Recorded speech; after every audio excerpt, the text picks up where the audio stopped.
So today, one of the important topic what we gonna look is election of president of India. So what is the recent issue related with it? So RTI query has been filed recently by a person from Jammu and Kashmir to know whether Jammu and Kashmir is part of the electoral collegium who is responsible for electing the president of India.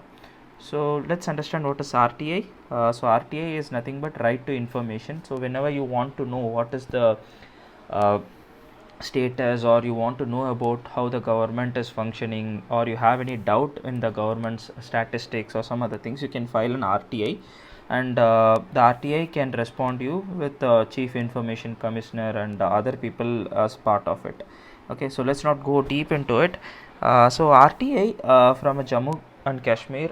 So everybody knows that recently Jammu and Kashmir and Ladakh has been separated as two different union territories as part of Jammu Kashmir Reorganization Act. So after that, we have to understand whether it is part of the electoral collegium of president. So what is this electoral collegium? Collegium is nothing but a group of people, so who are responsible for the electing of president of India. Okay, so what did Election Commission of India responded to this query? So Election Commission of India said that the states and UT which have legislative assembly are can participate in the electoral collegium of a president. Okay, so which then also Election Commission also stated, please refer Article 1554 for the answer.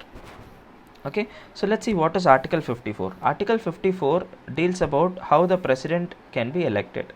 Okay, who is taking care of this election? It is taken care by the Election Commission of India. Okay, so this is taken by the electoral collegium. Okay, who are the members of this electoral collegium?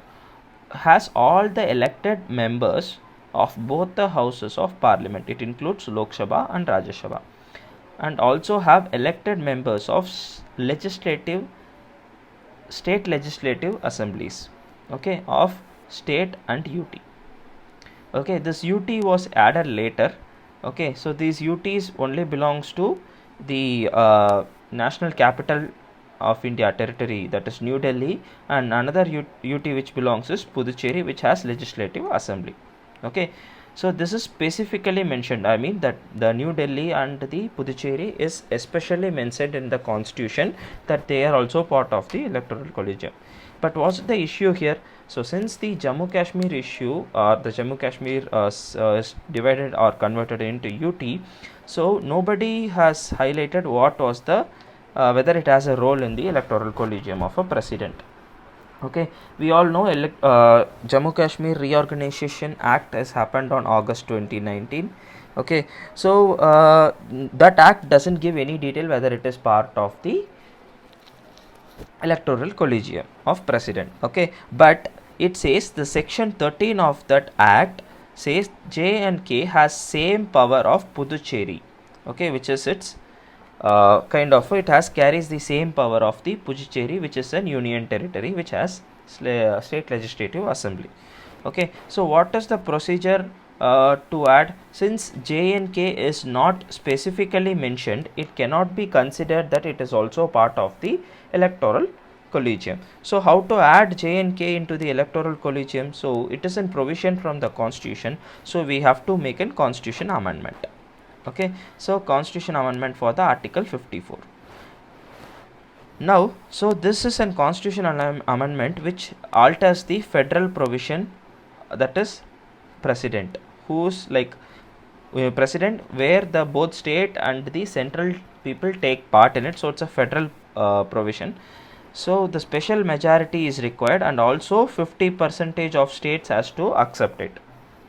Okay, so do we have any earlier amendments on this articles? Yes, we have 7th amendment of 1992, which added Delhi and Puducherry to the Article 54 as a part of the electoral collegium. Okay, how the election of a president takes place? So all the elected members of Lok Sabha and Rajya Sabha and elected members of state legislative assembly, that is lower house. Okay, lower house of the state. Okay, only takes part. So it does not include the elected and nominated members of state legislative council, which is to be considered as like kind of an upper house like Rajya Sabha. So those people cannot take a part in it. Okay, so this election is conducted by Election Commission of India, and it is a system of proportional representation by single transferable vote. So this you can Google it, because I don't want to dive deep into what is this vote, how it is single transferable vote, and it is a secret ballot in election, and it is an indirect election. Moreover, it is an indirect election. Okay, so the notification period is 60 days before the tenure of the current president is getting over. Say if it is on August 12th 20th, so it will be 60 days before that. So that notification would be given, and it would be conducted before the tenure is getting to over. Okay, so this is one of the important prelims concept.